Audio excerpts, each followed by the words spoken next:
আসসালামু আলাইকুম এভরিওয়ান, আপনারা সবাই কেমন আছেন? আমি আশা করছি আপনারা খুব ভালো আছেন এবং আপনাদের চমৎকার দিন কাটছে। আজকে আমি আপনাদের সাথে একটি চমৎকার রেসিপি শেয়ার করব। নিজেদের জমি থেকে ফ্রেশ ডাটা তুলে নিচ্ছি এবং পুকুরের তরতাজা মাছ দিয়ে আপনাদের সাথে চমৎকার একটি রেসিপি শেয়ার করব। আমি আশা করছি আজকের ভিডিওটি আপনাদের সবার কাছেও অনেক বেশি ভালো লাগবে।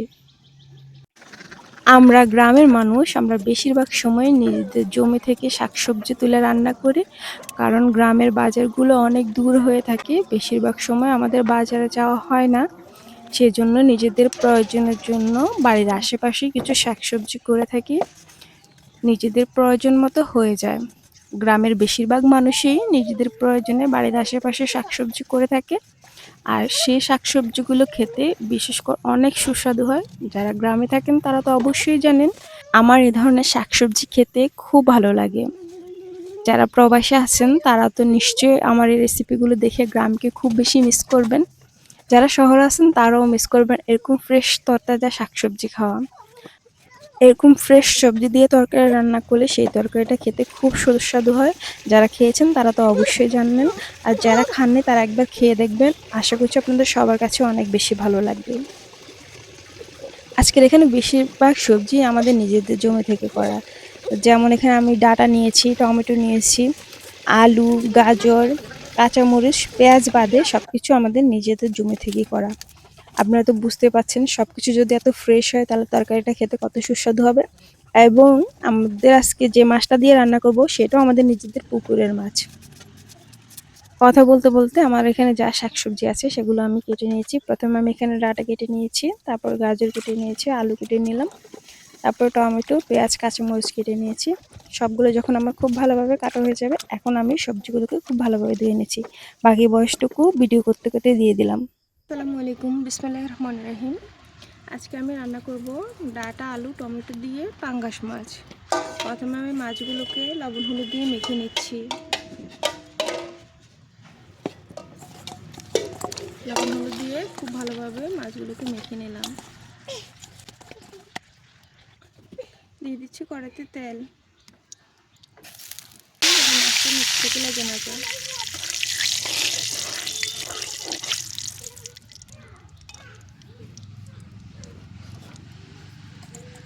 তেল যখন খুব ভালোভাবে গরম হয়ে যাবে, এখন আমি দিয়ে দিব লবণ হলুদ দিয়ে মেখে রাখা মাছগুলো।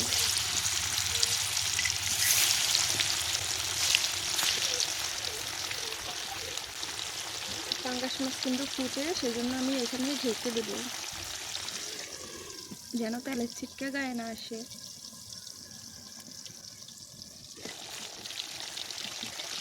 মাছগুলো একটু হয়ে গেছে, আর একটু একটু দিচ্ছে।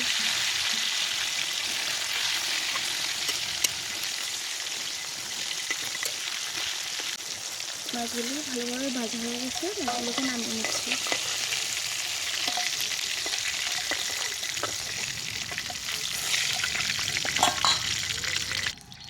এখন আমি এখানে সবগুলো সবজি তেলের মধ্যে হালকা ভেজে নেব।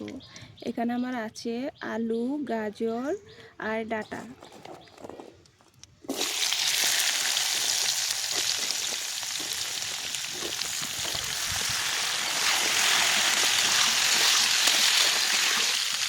দিয়ে দিচ্ছি লবণ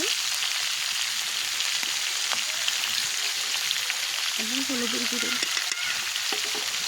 এখানে আমি সামান্য একটু হলুদের গুঁড়ো দিলাম, কারণ পরে আমি আবার মশলা কষানোর সময় দেবো।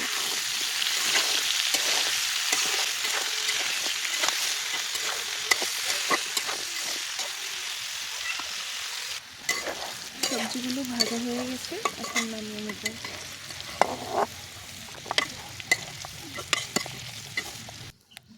দিয়ে দেবো পেঁয়াজ কুচি,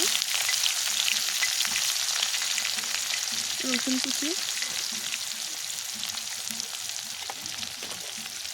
পেঁয়াজ রসুনগুলোকে ভালোভাবে ভেজে নেব।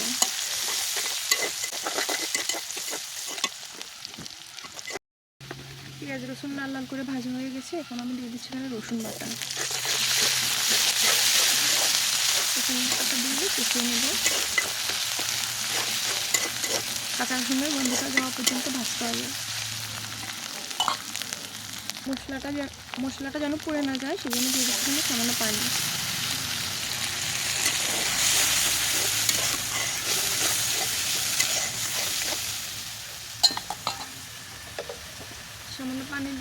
এখন দিয়ে দেবো এখানে লবণ, দিয়ে দিচ্ছি হলুদের গুঁড়ো আর দেবো মরিচের গুঁড়ো।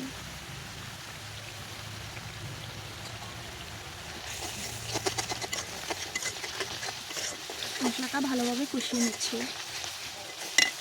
এখানে সামান্য আর একটু পানি দিয়ে দিব কাঁচা মশলার গন্ধটা যাওয়ার জন্য। মশলাটা খুব ভালোভাবে কষানো হয়ে গেছে। এখন আমি এখানে দিয়ে দেব ভেজে রাখা সবজিগুলো।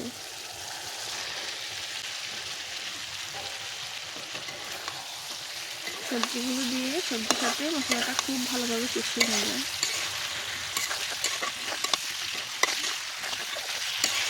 আমরা গ্রামের মানুষ, আমরা এইভাবে রান্না করি। আপনারা কীভাবে রান্না করেন অবশ্যই জানাবেন। কিন্তু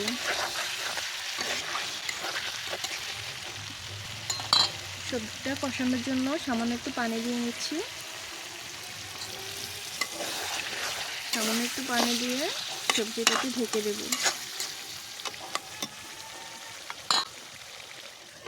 2 মিনিট পর্যন্ত ঢেকে রাখবো।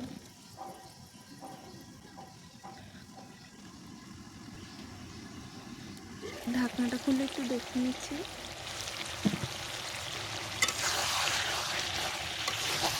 মশলাটা যেন নিচ থেকে পুড়ে না যায়, সেজন্য ঢাকনা খুলে একটু পরপর নেড়ে চেড়ে দিতে হবে।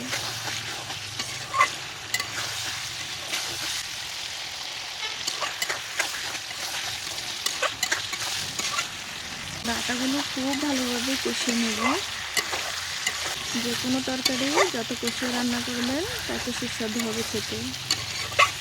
তাড়াহুড়ো করলে কোনো তরকারি খেতে ভালো হয় না। তরকারিগুলো আমার খুব ভালোভাবে কষানো হয়ে গেছে। আলু আমার প্রায় সিদ্ধ হয়ে আসছে, ডাঁটাও সিদ্ধ হয়ে আসছে। এখন আমি এখানে দিয়ে দেবো ঝোলের জন্য পানি।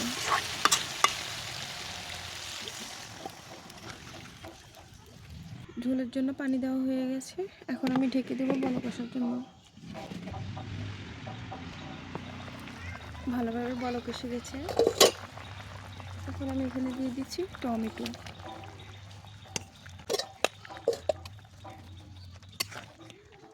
টমেটোটা দেওয়ার পরে আমি এখানে আরও 3-4 মিনিট জাল করে নিয়েছি।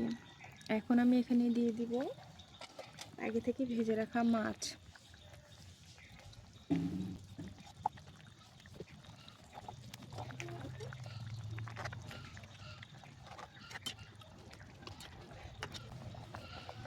মাছগুলো দিয়ে ঢেকে দেব।